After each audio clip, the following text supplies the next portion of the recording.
La voie express Abidjan-Grand-Bassam. Ce lundi matin, non loin de la route, séance de paintball, sport de loisirs et d'adresse au tir dans cet établissement spécialisé. Bientôt, cette voie ne sera plus la seule ralliant Abidjan à la cité insulaire. La nouvelle autoroute, une bonne nouvelle pour Richard. Ceux qui viennent ici, ils ont l'avantage de venir dans l'après-midi, venir manger et puis repartir vite. Ils ont besoin de 14 heures avant le boulot. Donc nous, en tout cas, ça nous arrange. L'autoroute Abidjan-Grand-Bassam, longue de 23 km, les travaux ont été lancés officiellement en août 2012. Pour les artisans installés le long de l'ancienne voie, les sentiments sont mitigés. L'autoroute, en tant que telle, côté ça ne nous arrange pas, les clients vont passer de l'autre côté. Pas plus d'embouteillage ici. Ceux qui veulent vraiment acheter des objets d'art, ils viennent directement, puis ils achètent, puis ils s'en vont.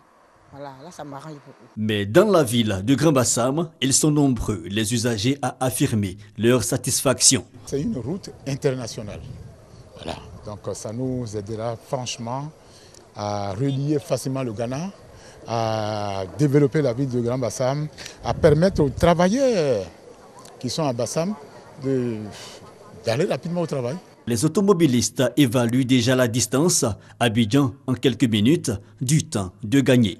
Au moment où quand j'ai pas fermé là, j'ai pris une fois, je suis allé jusqu'à Nani, j'ai fait 5 minutes. Donc c'est bon. L'autoroute Abidjan-Grand-Bassam livrée aux populations, sa réalisation exécutée par la Chine et la Côte d'Ivoire aura coûté 52 milliards de francs CFA. 2 mois de caution, 1 mois d'avance. C'est la décision prise par les autorités ivoiriennes. Une action pour permettre à tout citoyen de se loger à moindre coût. Avec les loyers qui sont exorbitants ces derniers temps, je pense que c'est un soulagement pour la population. En tout cas, c'est très bon par rapport aux autres mois où on disait 8 mois de caution. Souvent même d'autres te disent 1 an carrément. Si ça passe à 3 mois, c'est bon. La nouvelle ravit donc les populations. Un projet de loi bientôt sur la table de l'Assemblée nationale. En attendant, la Chambre du droit des affaires et de l'immobilier affiche son adhésion à cette décision. La structure a même élaboré 2 nouveaux contrats de bail pour contribuer à mettre fin aux désordres et abus dans la location de maisons. Dans ces contrats, on retiendra des points essentiels. C'est déjà que désormais, à compter de ce jour, c'est 2 mois de caution. Les conditions de ce nouveau contrat viennent réguler le secteur de l'immobilier. Ils viennent le normaliser. 2 nouveaux contrats de bail conformes aux lois ivoiriennes. Une initiative soutenue par le ministère en charge du logement. Quand il y a une situation qui n'est pas réglementée, il est important de prendre des dispositions pour pouvoir pallier cela. Le vide juridique peut créer assez de problèmes. La Chambre du droit des affaires et de l'immobilier, regroupant 48 agences immobilières agréées, exhorte les acteurs à s'approprier ces documents.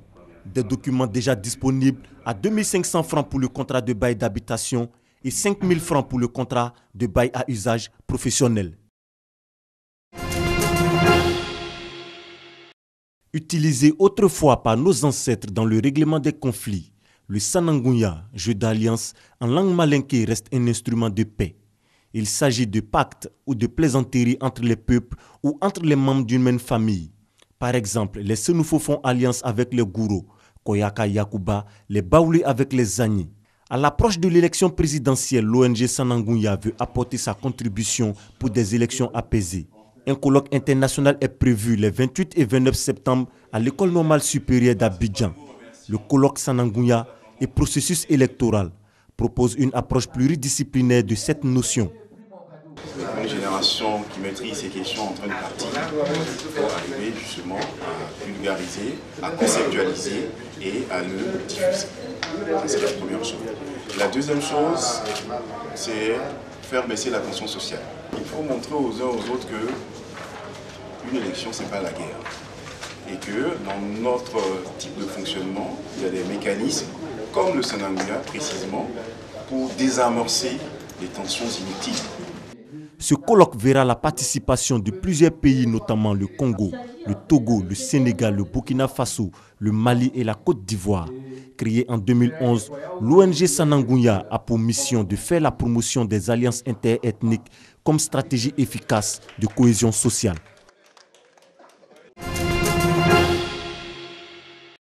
Un dîner gala dédié aux personnalités du monde de la technologie. La soirée des avatars, agence de valorisation de la technologie africaine. Une cérémonie de distinction des acteurs de développement de la technologie. On réunit tous les meilleurs acteurs de la technologie ivoirienne et africaine.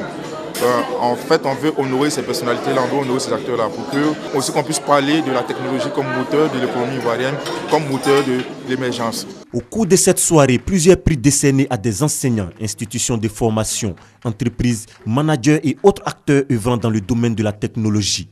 Il y a des distinctions dans le monde de la beauté, des distinctions dans le monde de la culture, mais on n'a jamais vu des distinctions dans le monde de la technologie. Donc je suis vraiment heureux pour cet événement-là et j'espère que ça va être encouragé.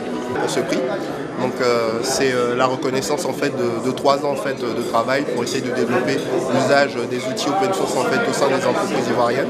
Nous avons réfléchi à une plateforme, à des solutions qui permettent d'aller dans le sens du développement de ce qu'on appelle l'inclusion financière. C'est ce qui est couronné aujourd'hui.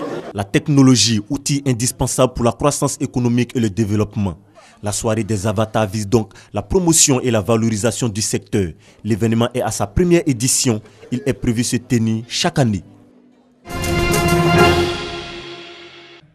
Ils sont 160 enseignants des établissements d'enseignement confessionnel islamique à prendre part à cette formation.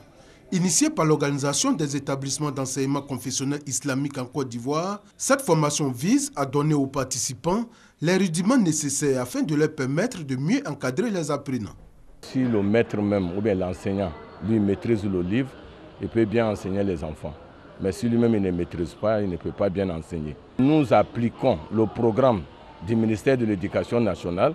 En même temps, nous avons aussi à côté de ça notre programme que nous nous sommes donnés pour enseigner non seulement l'arabe, enseigner aussi l'islam. Cette formation se fait en partenariat avec une maison d'édition qui fournit les manuels aux établissements confessionnels. Depuis 3 ans environ, notre maison d'édition a entamé un partenariat avec le groupement des écoles confessionnelles islamiques qui est l'OESI, afin de leur permettre de partager cette expérience que nous avons dans le domaine de l'édition des ouvrages scolaires. Cette formation que nous faisons, c'est sur notre collection Cristal, la collection de mathématiques et notre collection Je lis, j'écris, la collection de français. De 27 établissements confessionnels islamiques agréés par l'État en 2011, la Côte d'Ivoire en compte aujourd'hui 325. Ces établissements disent s'inscrire dans le projet École obligatoire pour tous les enfants et promettent de produire de bons résultats scolaires en fin d'année.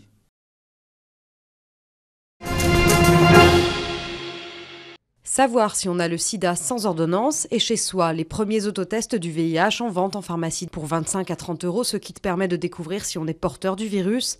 Il y a d'autres personnes qui préfèrent au fond la solitude de leur domicile, être seules face à un résultat. Et ces personnes aujourd'hui, pour certaines, préféraient ne pas se faire dépister plutôt que d'aller dans des hôpitaux ou dans des associations. Et donc c'est un instrument supplémentaire que nous leur apportons. Autour de 25 €, c'est le prix de ce test, mais j'insiste, dans un avenir extrêmement proche, dès lors que la loi de santé aura été votée, les associations pourront le proposer aux patients qui viendront les voir ou les personnes qui sont en relation avec ces associations.